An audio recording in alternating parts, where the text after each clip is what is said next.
Welcome to Occupations, the podcast, where we discuss what it's like to hold specific jobs.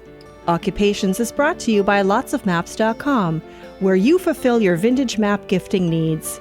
Visit lotsofmaps.com. Hello and welcome to Occupations, the podcast. I'm Andy Jagalinzer, and I am here with an unbelievable guest, Tara Wike. And Tara is calling from overseas, our first overseas conversation. She is calling me on the phone from Denmark. Denmark is very small, so much so that Tara had to do this interview in a closet. Is that correct, Tara? Yeah, that's right. Welcome. Thank you so much. Thanks for having me. So Tara is the head of design governance at the Lego Group. Yes, Legos. That's what we're going to talk about today. Very fun. And how she got to that point. And she's going to tell us all about how she got there and what her career path was and what the best thing she's ever built with Legos is. So I'm hoping I can get that out of her too. So let's just start at the beginning, Tara. What is a head of design governance? Well, I'm glad you asked. It is a department that is responsible for looking out for the look and feel of our products wherever it shows up. And the lane I try to stay in is anything that would be in a Lego set. So bricks, builds, characters, creatures. If that's going to show up in a book, on a website, in a movie, in an amusement park, we kind of want to make sure everything is aligned and looking good and not breaking any of our rules, and also not offensive, not doing anything contrary to the brand. So that's what my team does. So we have maintained guidelines. We do tons of consultations and coaching. We do concept work if somebody's trying to work on some new stuff.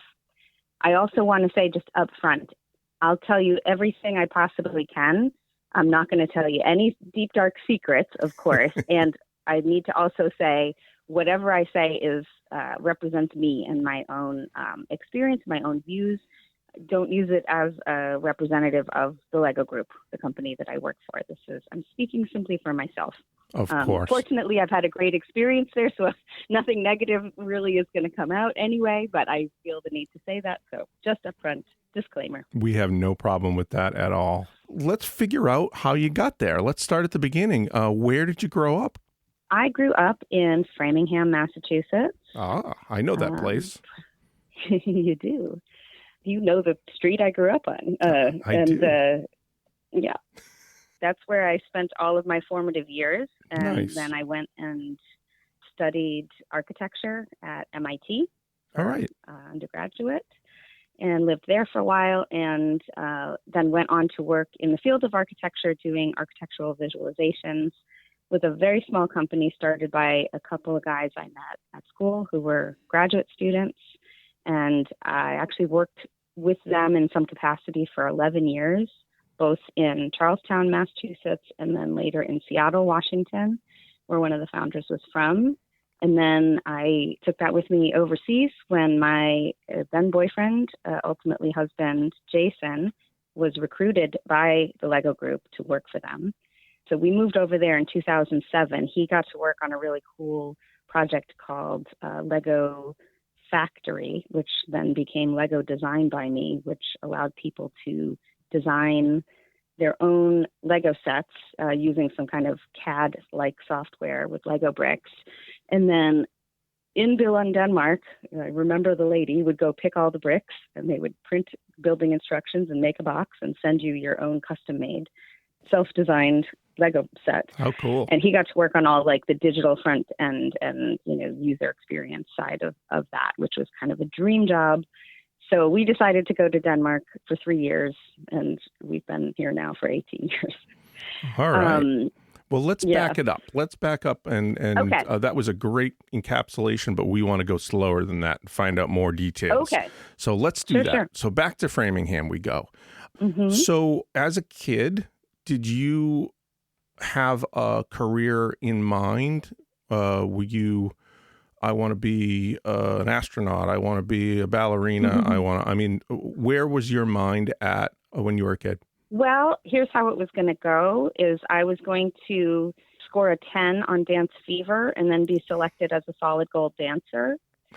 Adrian Zemed. That was my career path. With Adrian Zemed, actually, he and I were going to dance together, and I was going to get a 10 because he wanted to see it again. They always rhymed the number, score that you got.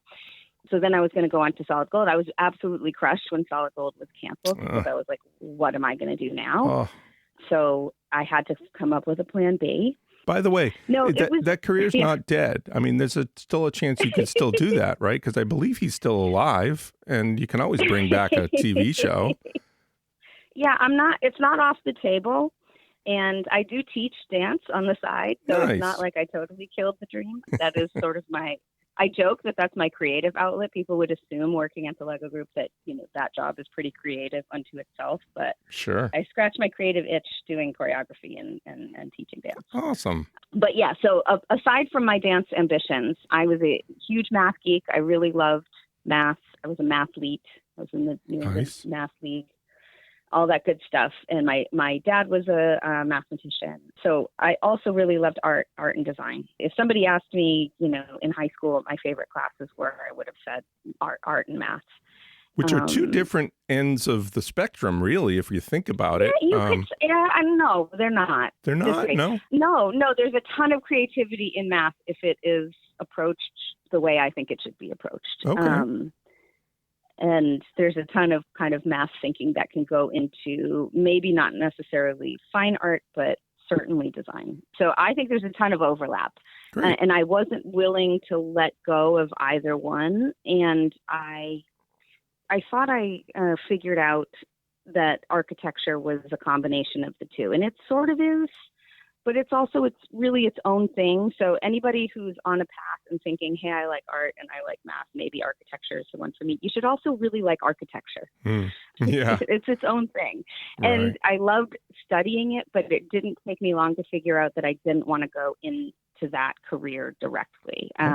Fortunately, computer graphics and, 3D stuff was kind of kicking off when I graduated, and I had a lot more interested in that than I did in actually building my own buildings or seeing those come to life. Great. But yeah, that was what led me to architecture. It was kind of very specific. I wanted to go to a good university that had both art and math and architecture, or all three of those, because I thought, I think I'm going to do architecture, but if not, I want to do one of the other two. And that narrowed it down to like 3 colleges.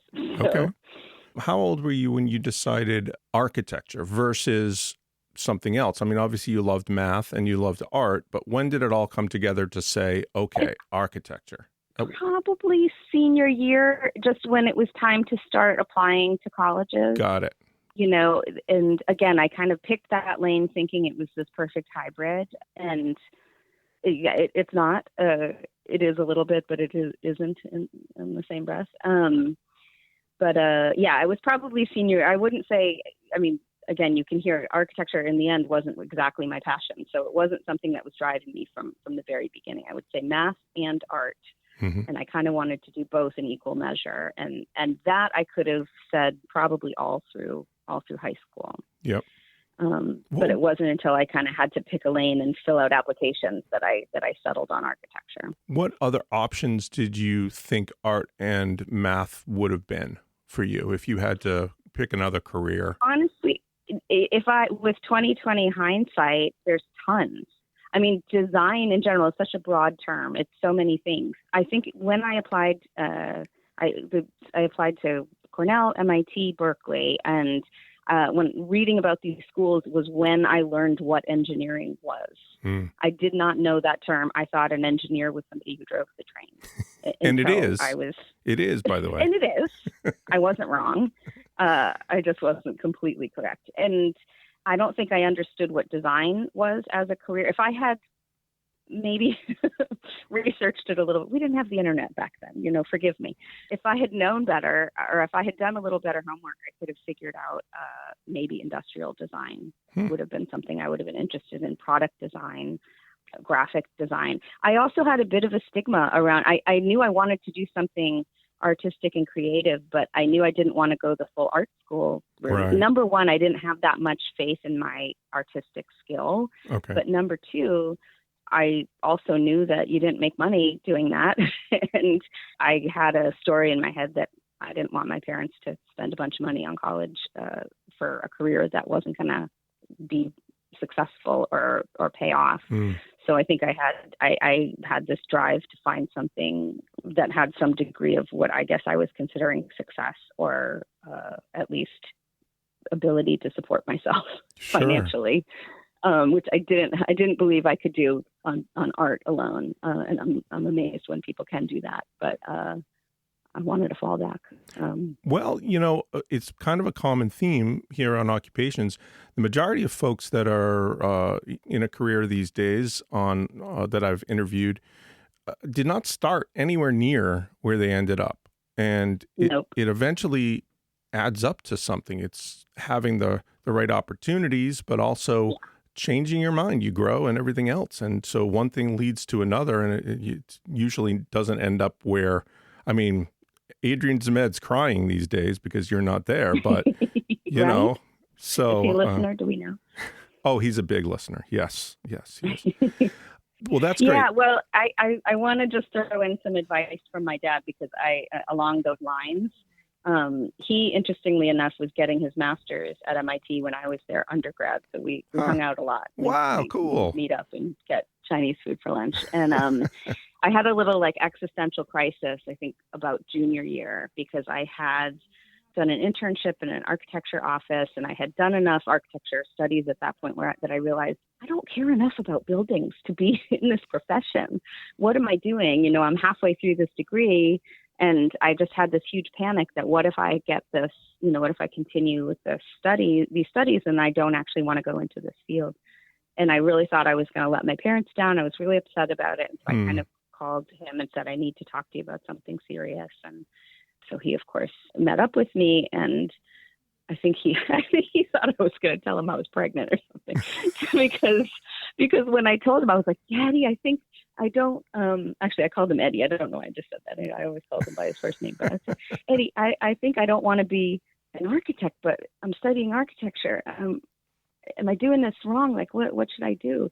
And he just had the biggest look of relief, and he just started laughing. And he goes, Tara, he had this Southern accent, Tara, nobody does what they studied in college. Nobody. He said, don't worry about it. He said, are you having fun now? Are you learning something? I said, yeah. And he said, just don't worry about it. He just kind of patted me on the head and was like, oh, kid, But that helped a lot, because I was in a panic about it. Study what you want to study, what interests you, and it'll lead you down a path. Maybe you'll stick with it. I know people who, were pre-med and are now doctors. Sure, it happens. But I would say most people I know, studied sociology and are now doing something entirely different. So that's very cool that you went to school at the same time your father was there. That's very unusual, and I love that story. That's terrific. It was pretty special. And Chinese food, how can you beat that? Yeah, exactly. I could hit him up for a free lunch. That was a sweet deal. All right. So you're at MIT, and you said junior year you had this issue where you felt like you were going down the road. So after that conversation with your dad, what changed in your goals, in your plan, or your attitude? What were you going to do next to sort of say to yourself, okay, if I'm not happy doing this, what should I be doing instead? Well, I guess for better or for worse, being a student there was so hard that all of my energy went into just surviving one semester to the next. And I didn't have a 5-year plan anyway. And so it just helped to kind of take the pressure off even more, just to say, all right, I'm just head down, do what I'm going to do. I'll figure out the rest later, and it'll be okay.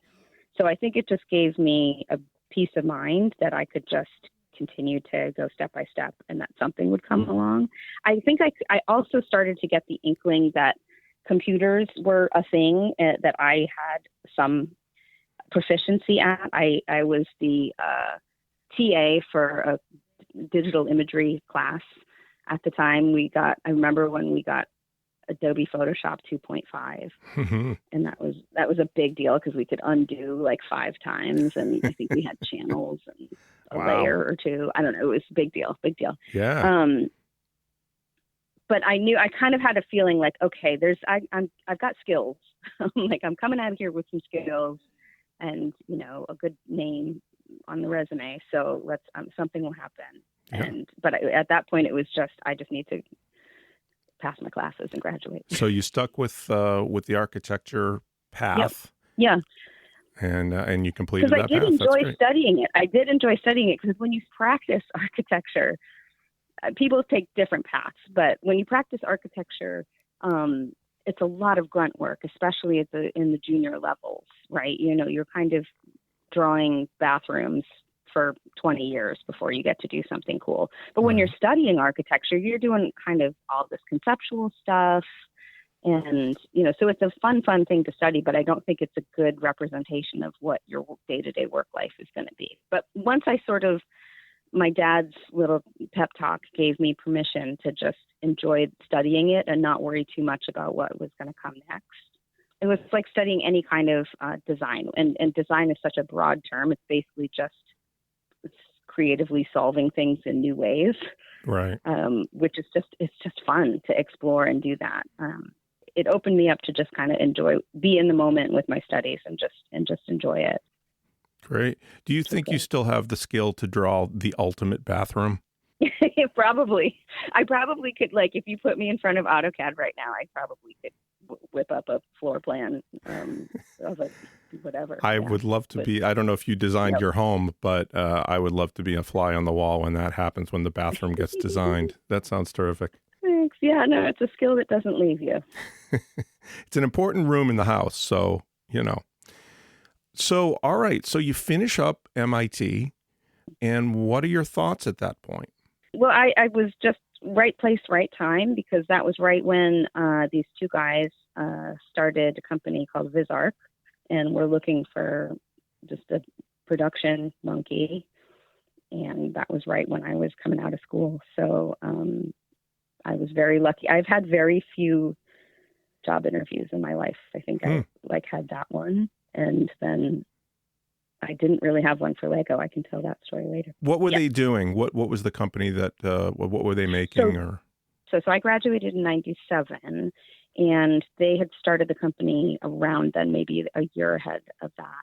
And they were doing what they called architectural visualization, which meant making 3D models of architecture projects and rendering them so that they looked photorealistic, and which doesn't sound revolutionary today because we have all kinds of off-the-shelf software that does that, like 3D Studio and Maya, and I'm sure there's others. Yep. But at the time, it was pretty revolutionary. They were one of a handful of companies across the country who were doing it. And they were doing it with a special flavor, too. They had written their software. They were using AutoCAD to do the 3D modeling. But for the rendering software, they were using their own kind of modification of a software called Radiance that was developed at Berkeley Labs at UC Berkeley to be kind of an accurate representation of the physical reaction of light and material. It developed with a scientific basis, but they tweaked it to just make pretty pictures. Wow. And I don't want to say just make pretty pictures. The other cool thing they did, the special, our unique selling point, our USP, was that we could show design iterations really quickly, and that means different variations on a single design idea, because the rendering was super fast. At the time, other people were using more commercial software, or the kind of software that was being developed for movies. So if you built the 3D model and then rendered it, you would often have to do a lot of post-production touch-up work because there would be artifacts and stuff like that.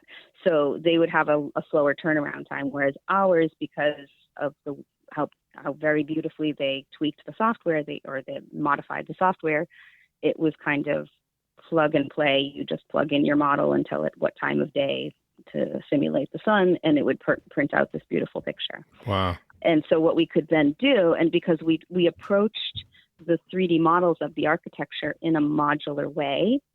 So anybody who works in AutoCAD would know blocks. You can kind of save things at sections of a building as a block, and then you could swap out a block. So for example, if you wanted to try your house with a bunch of different styles of windows, we kind of wrote this Unix software that could kind of command line software that could swap things out. And so if the architect was considering what type of glass to use on a building, for example, we could simulate 20 different types of glass and give them pictures the next day. Wow. So it was more a design aid than a like a photography replacement. Right. Although we did that as well. It was pretty cool. And I got to learn a little coding, and I got to still use calculus here and there when I was designing a camera path. So, and it was fun to keep geeking out in that way. What was your position there? Well, I mean, basically there were three of us, and there was the kind of software guy, the business guy, and me. I effectively, in the end, it was me making all the 3D models. So I was the production department, effectively. Wow. And I could make the renders, and we would have to Photoshop stuff. What's funny is that with 3D renders of architecture, people always want there to be human beings in the image. Whereas with architectural photography, they never want people in there. Right. But for some reason, they're like, oh, we want people in. So we had all these kind of stock photography people that we would have to, Photoshop in there. And so a lot of time was spent like posing people in post-production.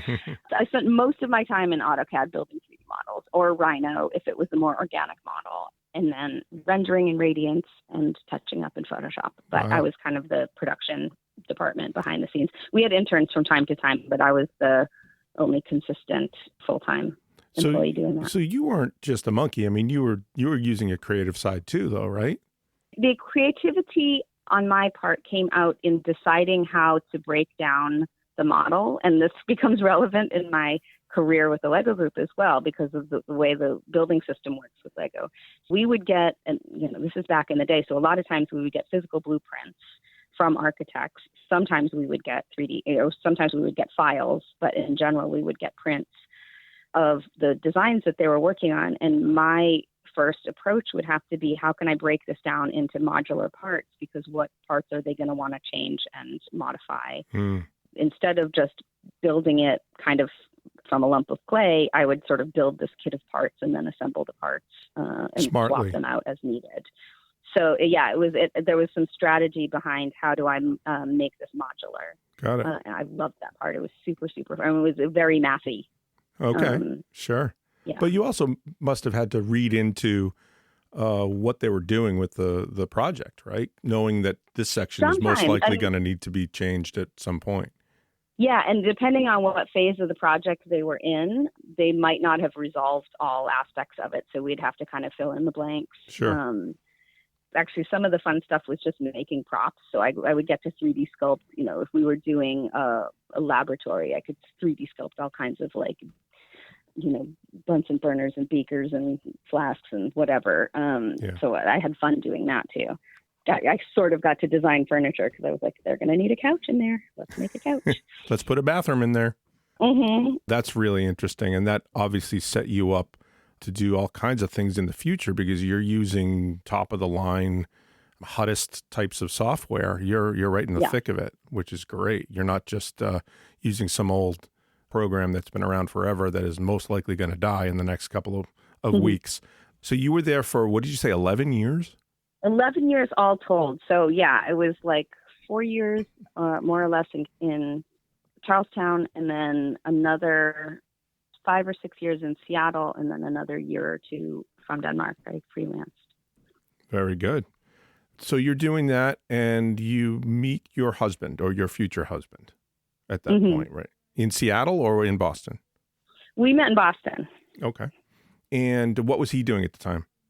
He's a designer as well. He studied industrial design at RISD, but he's always been in the digital side of things. So he was working at a consultancy called Sapient.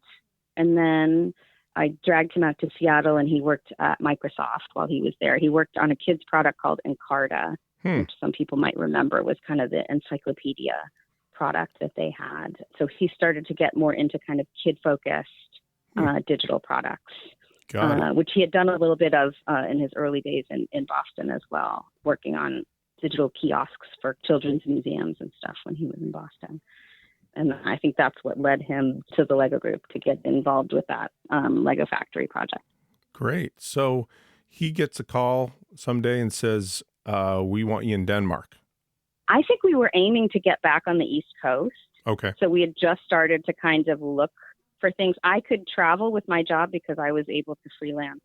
I was still with VisArc and doing all the production stuff for them, but I could kind of do it from anywhere. Mm-hmm. At that point, the internet had caught up. So we were thinking of heading back. We're both from the Boston area. He grew up outside of Lowell. And then another friend of ours, Jake Knapp, which designers will know is the guy who wrote the book on design sprints. He's the design sprint guy.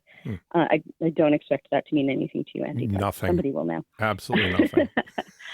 He's a great guy. He's a good friend of both me and my husband. But he was also kind of shopping around for work, and he had come across this position at the Lego Group and wasn't able to do it himself for family reasons, but he thought this was perfect for Jason. So I think he's the one who kind of gave them Jason's name. And we thought, okay, that's a little further east than we were aiming. You overshot. But, we were... no kids, not married yet, whatever, who cares? It was a good deal. They offered a nice contract, and I think they even had a part that said, if you stay with us for at least 3 years, then we will pay to move you back, so it felt very low risk. We're like, okay, they're going to pay to move us out there and pay to move us back. Let's just give it a try. Right. I was still working with VisArc then as a freelancer, kind of a dedicated freelancer. So they were my only client. Then 2008 rolls around, and if your listeners are old enough to recall, 2008, 2009 was a little bit of an economic crisis, especially in the building industry. So people doing our kind of work, which is sort of peripheral to architecture, were sort of the first to feel the pain. Everything kind of ground to a halt. And at the same time, software had caught up to us. So the stuff that we had been uniquely positioned to do before, now there was off-the-shelf software that a kid coming straight out of college could make images, with the same fidelity as we could. Right. And so I think even if we hadn't had the economic crisis, it would have been a pivot point for us in our field anyway. So then I found myself in rural Denmark with nothing to do. How long did that last? Fortunately, not long. I've been very lucky in my life. So the Lego Group is headquartered in Billund, Denmark, and middle of nowhere, very rural, like there's cows outside of our office windows. And I very much thought I was not going to have an opportunity for any kind of decent job because I sold myself short effectively. And this is the lesson I always try to tell people is don't ever sell yourself short. I just presumed, I said, listen, I don't have a degree in product design. I don't have any knowledge about toys. I've never done any injection molding, plastic manufacturing, any of this stuff. I couldn't possibly get a job at the Lego Group. I just presumed straight up, and I said, I'm going to have to do something else. I'm going to have to clean bathrooms at the local hotel. I don't know what I'm going to do. We knew we wanted to stay. It was a nice place. We were enjoying it. But because it's sort of the middle of nowhere, and it's at the same time a big international company that attracts good talent, we had this sort of ready-made group of friends. Because you show up and you're just this bunch of international weirdos in the middle of a Danish cow field. You're sort of thrust together. And I had an easier time making friends when we came to Denmark than I did going to Seattle. I was 25 when I moved to Seattle, but everybody kind of had their college friends, and right. There wasn't the same sort of need to bond that we had as expats working at the Lego Group. So I had friends, and I started talking to friends of mine saying, oh, my job, is drying up. Basically, my field is drying up. I don't know what I'm going to do. And I was lucky enough that one of my friends just kind of pushed me and said, well, maybe you could do something in the Lego design team. You're a designer, what are your skills? And I explained to him that I knew all this 3D software. And he said, well, we need element sculptors, so why don't we give you a try? And I didn't know, like, he'd been my good buddy for 2 years at this point, but I had no idea. It turns out he was actually the creative director. So this was very lucky. And, admittedly, a touch of nepotism to begin, but I did have to go through the rigorous, interview, portfolio, 3-month trial phase, all that stuff. I passed. But it was his faith in me and his belief that I could be an element sculptor. It wasn't me saying, I have 11 years of 3D modeling skills. Maybe I could apply this, which seems really foolish in retrospect. And it's one of those things they call women out for, especially is if, you feel like if you don't meet all the requirements, you don't go for the job.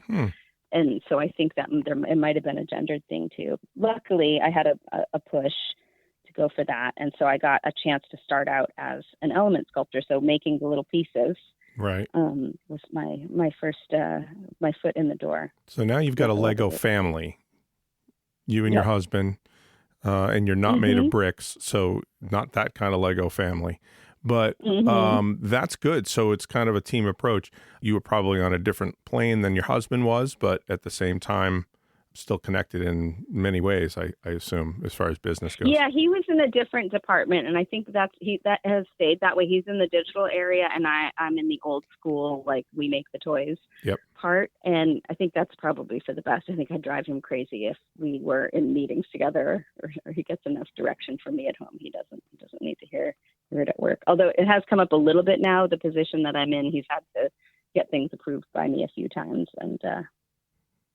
it's all right. It's kind of funny when it happens. Do you hold his feet to the fire? I mean, he's brilliant. He's a way better designer than I am. He always does a really good job, but he gets nervous that he's broken a rule or screwed something up, and he rarely has. If he could see the other stuff that I see in a day, like, there's many rule violations that come across my desk. So far from the worst offender. So how long did you hold that job as an element designer?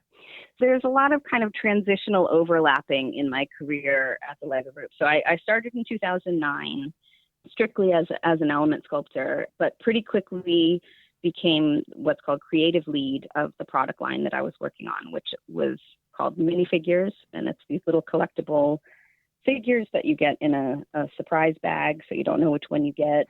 We make a new series of characters every 3 or 4 months. And what I figured out pretty quick was that what I maybe lacked in actual design skill, I made up for in having strong opinions. And this is an interesting challenge for people in the creative profession or people going into design, and I believe this, you don't necessarily have to have innate talent to have a good eye, but it's a challenging ladder to climb because generally the way things go in a creative profession like that is you have to kind of prove your mettle. You have to prove that you've got skills, and then you get to a level where people will listen to you when you give them art direction. It's kind of hard to come at it from the left and say, okay, I know I can't draw anything, but believe me, this is how you should design the thing that you're designing. Yeah. And I'm not a terrible designer. I made 60 or 70 elements that I'm proud of. Nice. But sitting alongside people who could just literally the first thing that came out of their hands was just perfect.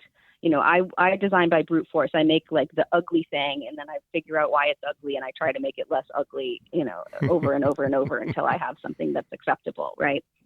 But that means I know the parameters that I have to work within, and I kind of know the rules to get me to where I need to go. And I really got to know the kind of aesthetic, the design style of Lego products.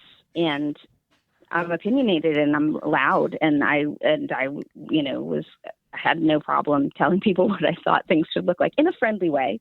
I'm not a total jerk. People were willing to listen to me. And the other thing I learned is that some of the people who are the most skilled don't actually care to be the ones with the last word on things, or the ones who are sort of on the hook for making the call and saying, yes, this should be blue, or, this should be 7 bricks high.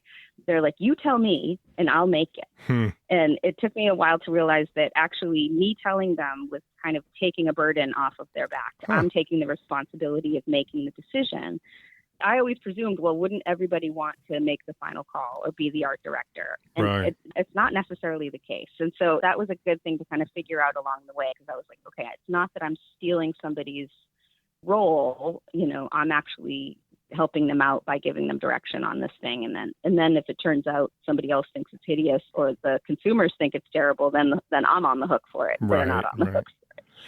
I evolved from being strictly an element sculptor to then being the creative lead on this one product line, which meant that I got to help choose the characters and decide what the characters were going to look like and figure out, if we were allowed to make, say, 10 new parts for this upcoming series, which parts would we make? And, this is where kind of modular thinking comes in. It shouldn't be a big surprise that the Lego system, element system, is super modular.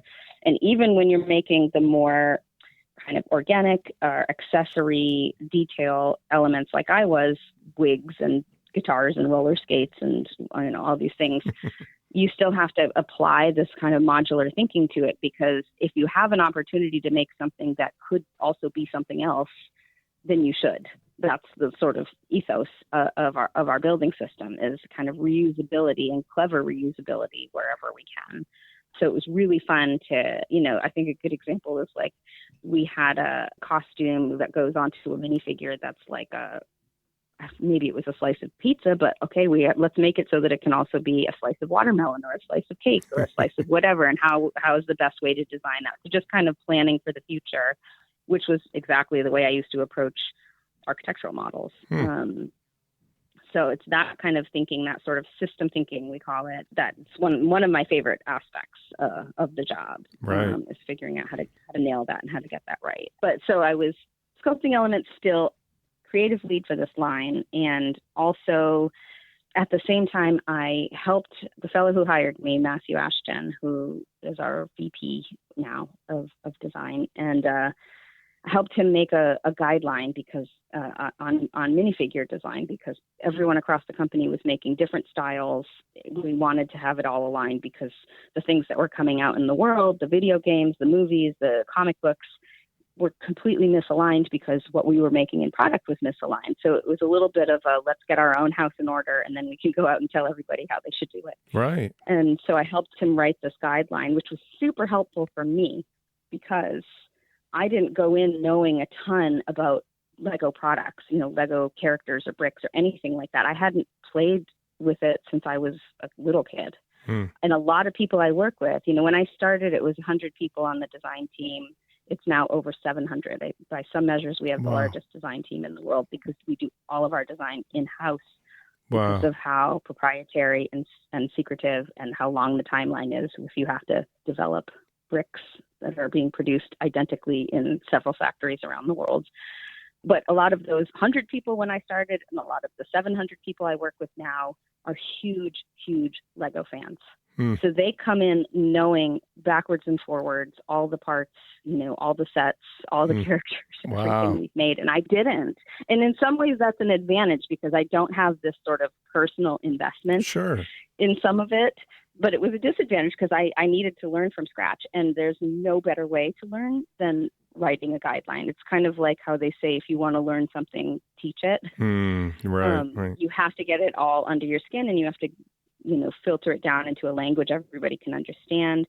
So that was one of the first kind of side projects I worked on at the Lego Group. I would think that playing with the sets probably would give you a good lesson as well. Oh, absolutely. Absolutely. Because no, definitely. And lucky us, we get all kinds of, freebies. That's awesome. Let me ask you a quick question. When you're designing, you said you designed like 60 really great elements. What was your best one that maybe we know? Well, a lot of them are still around because, they have staying power, these Lego elements. I love some of the more simple ones. I worked on relatively geometric ones for being accessories. I didn't sculpt hair or animals. That's too advanced for me. I worked with amazing people who do that really well. But I did some fun ones that are still around. Roller skates, the snowboard I did, which I was pretty pleased with. The boom box. Wow. Yeah. Retro. Yeah, it was funny. I made it and I insisted that it be produced in this lavender color because my best friend growing up had a lavender boombox I was jealous of. So I was like, this is my chance. The Gold Dancers would be very proud. Oh, heck yeah. Well, we had a couple of characters that we designed as like dancers or fitness instructor kind of things. So I got to inspire those. That's great. Very fun. Yeah. You're now really starting to look at rules. You're starting to look at consistency for the company and on top of designing, but you're also doing some writing at this point now and starting to lay out explanations of what you're designing. Yeah, exactly. And a good design guideline is very visual too. So we made a ton of visual examples of what to do and what not to do, and then kind of took that on the road. We literally did a road show where we went to different Lego offices and had a presentation about, we have rules now, so don't draw the minifigure face any old way you want. You've got to do it like this. It's a little what they call change management in the corporate world. Is right. Get a little culture shift going where usually if you come in saying there's new rules and a new process, that doesn't always go over so well. So you have to kind of sell it and convince people why it's important. So was that a position? We could just show examples of how bad things were before, and people would agree that we needed to clean it up. Right. Was that a position prior to you doing it, or was it kind of a new area that they were looking to Absolutely not a position. In fact, no, it wasn't. And I think Lego bricks, Lego characters are deceptively simple, and also Danish culture is very trusting. So I think there wasn't this sense that we needed to be very controlling. It was, what's the harm? How bad could it be? And there's a lot of how bad it could be. I could tell. Give me an example of something simple, though. I mean, obviously you don't have to Well, I think I can implicate myself here in that I made some designs that I didn't realize were copyrighted by other companies. Oh, okay. So there's like legal things you shouldn't do, which is copy the shape of something. But in general, you can tell a story with what you're building, and you can also offend a culture of people with what you're building. Yeah. So you've got to be careful with what you're doing, especially when you're a global company. You have to kind of be aware how things will land in different parts of the world. Wow. And we've grown a ton. I've been there now 16 years. It's been a growth journey. We're way bigger than when I started.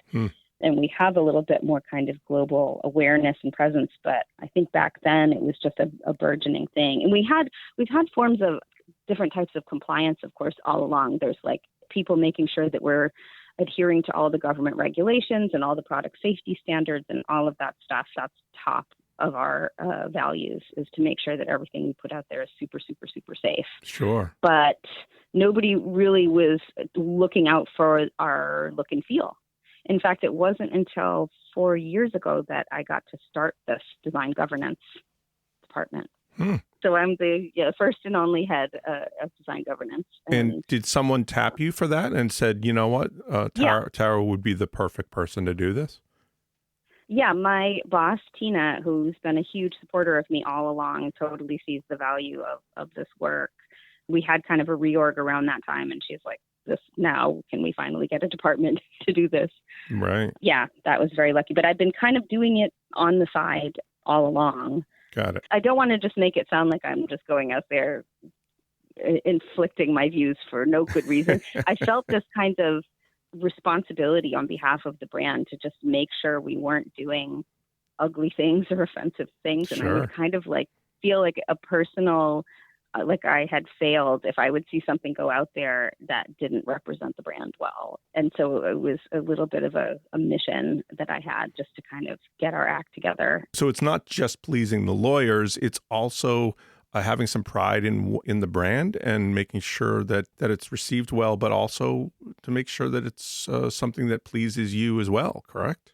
Yeah, absolutely. And I think, it helps at the end of the day that I didn't come in as a huge fan, because there's a lot of baggage with that of like what we've done in the past. And, I could just come in with a very objective lens of like, okay, I see how we use color, and I see where it works and I see where it doesn't work. Or I see how we use our graphic design style and better examples of that and worse examples of that. So let's try to get people going in the right direction.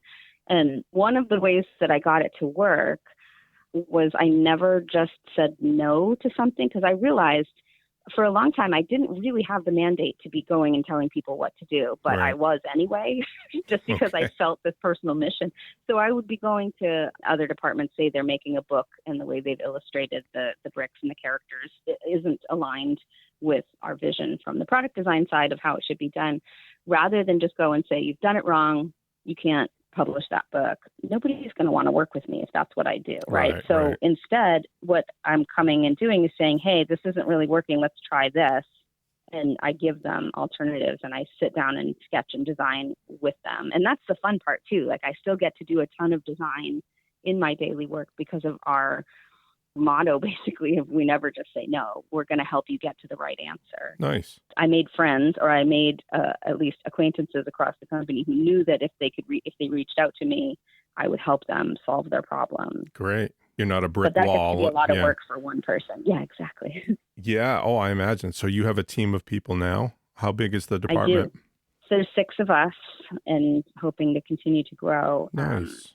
But yeah, I've got a really amazing team. They're awesome, and they get to do like full time a lot of the stuff that I wish I could do. Each of their jobs, it's really, really fun stuff that they're each doing, but they're all way better at it than I am, which is a humbling experience as a team leader, but a good one. Lotsofmaps.com. Vintage, local, national, and world maps for an affordable price. 99% of our maps are $25 or less. Great as gifts. Frame them or put them under glass for your home, vacation home, or as a memory of a special place. Lotsofmaps.com. So Tara, you're shifting now. You've been doing design and working under folks for a long time, but you're now going to lead a group. What's it like to be a leader, and how does that change the way you approach your job? Well, 4 years in, I'm definitely still learning. I think I underestimated the sort of time and energy and skill it requires to be a decent people leader. I had for so long been this lone wolf. I'd been writing guidelines and doing approvals totally on my own. And I had this misconception that when I got people under me, it would be just like cloning myself. And then I could just do, that number times more work. If I had 3 people under me, I could do all that much more work. Right. That is absolutely not how it works. It turns out that humans are very complex and not terribly easy to manage. Yeah. And as challenging as it is, also kind of delightful and opportunity supporting, because some people will do exactly what you ask them to do. Some people are not on the same wavelength as you, and you either haven't given them a good direction or a good brief, or they haven't listened and they've done something else entirely. But sometimes that something else is actually better than what you would have done. Sometimes it's worse. Now I'm learning that a lot more time and energy needs to be put into managing people, for lack of a better way of putting it, but figuring out what tasks you want them to do and what's reasonable to ask of somebody, and also the way that they want to be asked how to do that stuff. Some people want to be checked in on every day, and some people want you to get out of their hair and let them do their own thing. So I think that it's a skill unto itself, and I wish that I had anticipated that. And I don't want to say I like it or dislike it. I think it's a necessary thing for me to accomplish what I want my team to accomplish, is we need to have lots of us. Yep. But is it my favorite part, or is it my strongest part? Absolutely not. I'm still learning. And what I change is that I devote more and more time and kind of learning and training to it every year. But now that I'm in this position, it makes me respect people who do it well a lot more now, because I'm seeing behind the curtains of what it actually takes to be a people leader. And so would you suggest to folks, even though they may not be comfortable becoming a leader, that there's a personality that you may not know that you have those qualities to do that? Well, I think everybody can be a good leader. I've had leaders who were very, very different types of people, and I really liked whatever they brought. Like, I've had very kind of quiet, laid back leaders who just sort of said the minimum that was needed to be said, or given me the just little bit of encouragement I needed, and then got out of my way and let me do my thing. And I've had leaders who were super energetic and wanted to roll up their sleeves with me and get, sit side by side with me and do stuff, which, if you're, as long as you're kind of in tune with that person and they're receptive to your input, that can also be a really, really great way to work. So I don't think that there's one size fits all. I don't think there's any one perfect type of leader. I also think it's a necessary step for a lot of people, whether they like it or not. I think you get promoted to a certain level and it's just going to be part of what you do, even if it's not what you signed up for. Like, I have friends who are medical researchers who suddenly realize they have to manage a team of people and they very much want to be alone in their laboratory, and they've had to figure it out now. So I think it's a skill worth considering. It's also worth knowing up front, if you never want to be a people leader, make sure you know that and design your career path that way, that you're just kind of the specialist in the corner office and people can come to you when they need it, when they need your, wisdom, but you don't necessarily want to be the one driving the team. That's good. That's good advice. Yeah. So know yourself, I guess, is a big part of it too, but don't be afraid to try it if it's something you're interested in. Yeah, exactly. Yeah. Don't be afraid, and, understand that people are flexible and are human. And the one thing I know has worked for me as a leader is just being authentic and honest. I tell them what I think anything that I think is helpful for them to know, and I don't fancy things up or I don't hide things from them. Right. I'm not political in that way. I don't have the energy for that. But don't be blunt. Yeah, don't be blunt, be nice, but don't be a smarty pants. Yeah. There it is. Yeah. No, just don't hide things. Like, if something is going on politically in the company that you're not comfortable with, you don't have to pretend you are. You can just say, hey, stuff is going on. It's not how I would do it. Sorry, if this isn't going the right way, but this is what we have to deal with for now. Right. And, people get it. And if you have a good camaraderie, then they'll have compassion for you and the work that you guys are trying to do. So honesty is, I think, always the best policy. Awesome. Let's talk about your day-to-day. So I imagine every day is different and every problem is different, but what's your basic day-to-day like? Well, we have our 6-person team and we try to check in with each other. So if it's a Monday, we usually have kind of a stand-up, we call it a kickoff of the week, just checking in with each other and seeing if anybody needs help or direction on anything.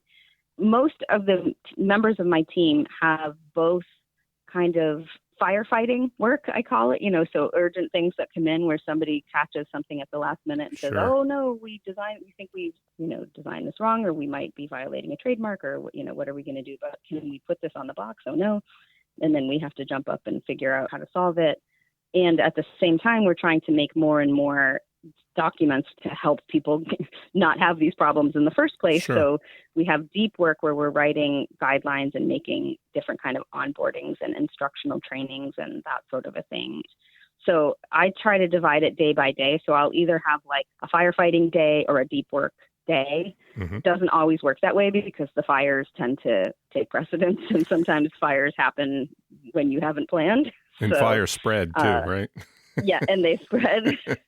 In fact, I've got Fridays now are so ridiculous. I try to keep them blocked off because, quite frankly, I'm a little burnt out by the end of the week. Wow. But often it's when people realize at the last minute that they need my approval for something. So it's always Friday at the end of the day that I get the wackiest questions. And so on your team, do each of the 6 people have their own disciplines, or are you working as a team? In other words, if a problem comes in, do you say, I know the perfect person that's going to be able to help you, and give it to that person? Or is it that you attack it as a team? We do have specialists, but there is a lot of overlap, and a lot of times we'll spar with each other because there's often gray areas and not easy answers to things. Mm-hmm. So I have a character design specialist, I have an element design specialist, I have a guideline designer, kind of a UX design specialist, and I have a guy I call my right-hand man who just kind of knows everything that you need to know. That's nice. All the factoid things. If I need an answer to something, he either knows it or knows who knows it. So he's a bit of a catch-all. That would be your phone a friend. And I've got all the opinions. Yeah, he's the phone a friend. Exactly. Got it. And I've also got a person of ethics. We call them a design ethics manager. So they're not concerned so much with the look and feel, but more about, are we aligned with brand values? So they're looking out for diversity and inclusivity, sustainability, anything around kind of conflict and weapons and political sensitivity, any of that stuff. And that's definitely a full-time job right there. Yeah. Do you ever clash with these folks? Because I would imagine that that's a good thing. It's part of checks and balances. But, you didn't hire like-minded people. You needed to have people that are going to look at things in a different way than you would. Yeah. Do you ever have, clash is probably not the right word, but do you ever kind of... Do we disagree? Heck yeah. Okay. Heck yeah, a lot. I mean, I would say we agree more often than we disagree, which, makes me feel like we're going in the right direction. But yeah, it's often a discussion, and it's great because people will bring up points that I didn't know. We always learn from each other, and they're really good people. So it's always a good constructive conversation. And there are times when, again, this is where the team leader thing comes in. I have to make the call, and sometimes I have to go against what my team, what somebody on my team wants to do. And that never sits great with me. I'm also, a people pleaser. And so that's a tough one, but being willing to kind of take the hit and take the responsibility for something, that's kind of the reason that you're the leader. So I've had to do that on occasion, but generally we come to an agreement together and then we advise on that. I've seen little children get into fisticuffs over Legos, but I'm wondering if any of your disagreements have ever come to blows at all. People get so emotional, really, really emotional, because one decision, especially on something like an element, can open the door to all kinds of other stuff. If we do things a certain way, a new branch of the tree can spawn off, and it can either provide a whole bunch of new opportunities of new parts that we could make, or it could do something that is really counter to the way a lot of people want to control how things are built. They might see it being, too frustrating for kids, or not looking enough like a Lego piece. There's definitely tears. There's tears. There's anger. There's stomping. There's emotions for sure about stuff you would be surprised. Well, that's good, because that means they're passionate about what they're doing, and that's great. Super passionate. Yeah, that's great. Would you describe yourself as being passionate for what you do? Yeah. Yeah. That seems to be a common occurrence here. The folks that are happiest in their jobs seem to be the most passionate about it. So you're full in on Legos at this point. You're not. I am. But, I feel silly about it sometimes, because sometimes I'll get so worked up about something, and then when I take a little space and a breather, I'm like, why am I? It's just a brick. Maybe I should calm down, or But I think I can't help it. It comes naturally to me. I've invested so much of my blood, sweat, and tears into this that it is a personal passion for me. I've been told, and I believe that it makes what I do powerful, or makes my voice heard. Yep. I don't think anybody would accuse me of being a suit, like just, some other corporate cog in the wheel. Like, I definitely come at it with my heart. Well, yeah, I mean, and it comes across that way. Just talking to you in this way, that you're not there till you find the next best job. All right, I got to ask, what are the Christmas parties like at Lego? Oh boy, Danes know how to party, yeah, and so do international employees. So, are you building things at Christmas or no? Sometimes, again, we've grown so big that it used to be that we could have one event and all the designers could fit in one room. We're too big for that now. So we do have different social events throughout the year where we can be outside, or like in a big convention center or something. But we tend to do stuff with our individual teams, and so it's quite cozy. I make them do a Thanksgiving with me every year, just so they get a little bit of my culture. Nice. Which is really sweet. But Christmas time around in Billund, Denmark is very sweet, because, it is kind of Santa's workshop in a way. There's always a building set that gets designed special for the employees. Oh, that's nice. Usually some kind of seasonal holiday thing. So we get that. And that's great. And Denmark still kind of operates on the school year. They have a very generous vacation leave. They have really healthy work-life balance. So things kind of shut down over Christmas, and things shut down over the summer. So I still feel this see you in the fall, fellow classmates, when summer rolls around. And same thing with Christmas. Everyone takes a solid 2 weeks to go and unplug. That's great. The company really encourages that, which is super nice, especially because the end of the year is massive crunch time.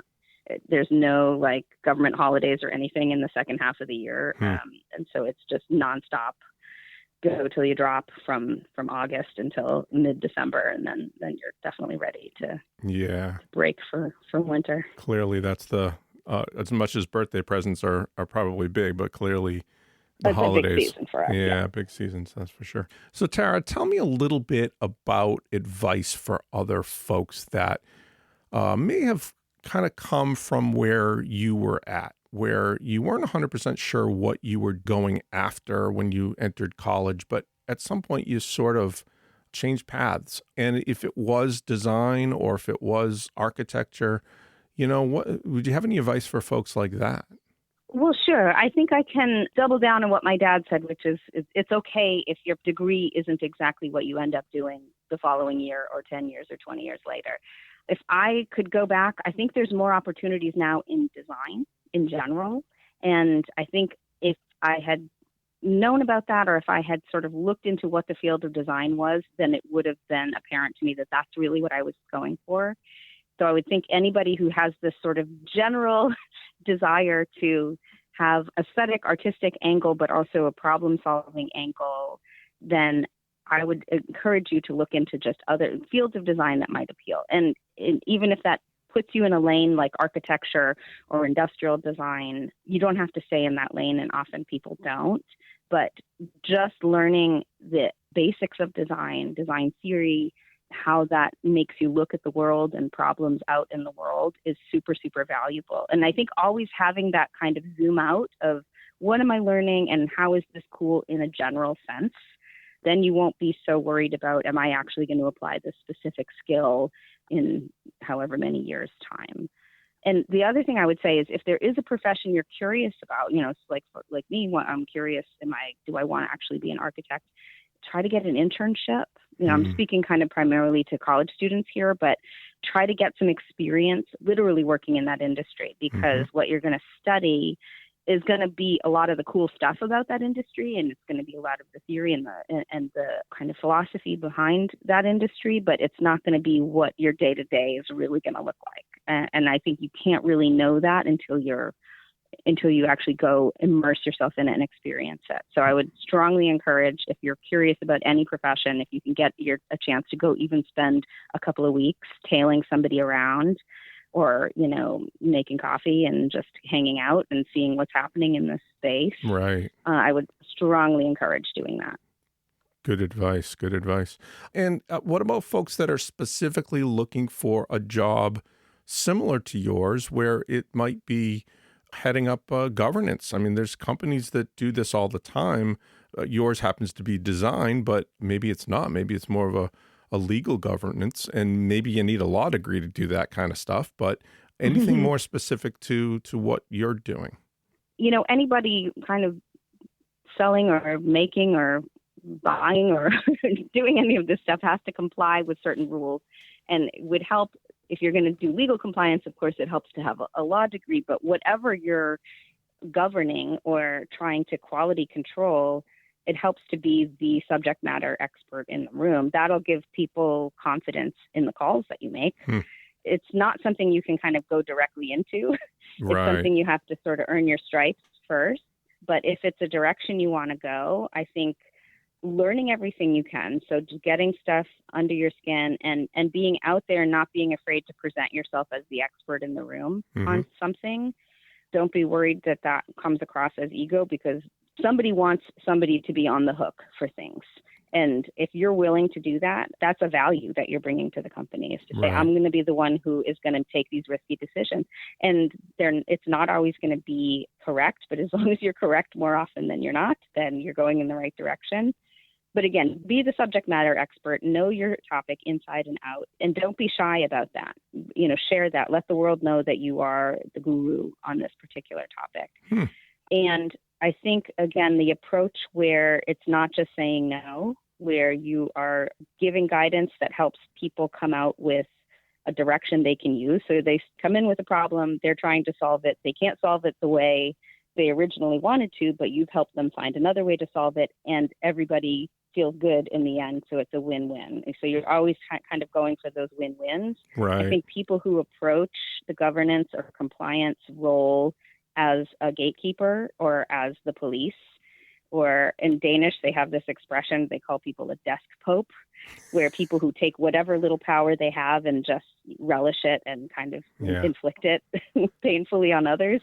That's not going to get you very far. I think doing it with a smile, like any service department, is going to get you much further. And if you can't do that, then get into politics. Don't do what you're doing. Exactly. Wow, that's great. All right, I'm going to put you on the spot. Okay. And this is opinion, clearly. Would you rather learn a little bit of everything or a bunch about one or a couple of things? Tough question, but I mean, it is a tough question. Yeah, it's both, of course, but a little of everything is much more realistic. I am a card carrying ADHD person, and I think that I can't stay in one lane. Right. So yeah, little of everything. If I had to pick. That was just a weird question that I've never asked anybody on the show, but it's very true to me. I do like to. I am currently trying to learn Italian and surfing and choreography. And speaking Italian while you're surfing, that would be tremendous. Why not? Very specific, by the way. That's excellent. I love that. So you kind of took a risk by moving out of the country and going to a place that you were unfamiliar with different cultures, and jumping into jobs that, you weren't 100% sure of. Do you have any advice on folks that might be either considering that or might be in a position of, geez, do I really want to leave my home country and go somewhere else? Yeah, absolutely. We're happy we did it. We're enjoying Denmark quite a bit. We miss home, but overall, I think it's been the right call for us. And there's a lot of ways to do it. I get a lot of requests for how can I come work at the Lego Group? How can I get to Denmark? There's several ways you can go and work in another country. We were really lucky. We were, my husband was recruited. The Lego Group is a big international company that was able to easily set up a contract and get us a visa, get us visas and get us started. That's a great and probably the easiest way to do it if you can get your foot in the door at an international company that has offices in places you might want to live. If you instead want to see if you can find a job locally where you go, you have to do a lot of homework first. You understand the laws of wherever it is that you're trying to move. I can tell you can't just pick up and move somewhere and then find a job. It doesn't work that way. Right. Unfortunately, but different countries have different laws. And there are some places that now have something called the digital nomad visa, where if your work is purely virtual and you can work from anywhere, then you might have the right to go and live in this place, at least for a certain amount of time. And there are some countries too that need more inhabitants and have some kind of other attractive ways to come and be an entrepreneur, for example. So if you have kind of a business idea, look into where they might be willing to sponsor you or help you get your start. But definitely do your homework first, and don't trust answers from, ChatGPT or TikTok or Facebook. Really actually do some real homework about what it takes to go and move where you are, because there are grown-up implications and taxes and all that fun stuff. But if you're up for it, I say do it. I think you get a global perspective on the world, and I can't recommend it highly enough. Tara Wike, thank you so much for being on Occupations and opening up our world to international business on top of governance and design and Legos. Thank you for being here. Well, thank you so much for having me. It's been great talking with you, Andy. And stand by for another episode coming soon. Occupations has been brought to you by lotsofmaps.com. Please follow Occupations the podcast on Facebook, Twitter, and Instagram to find information about our next episode or to see what past episodes are available.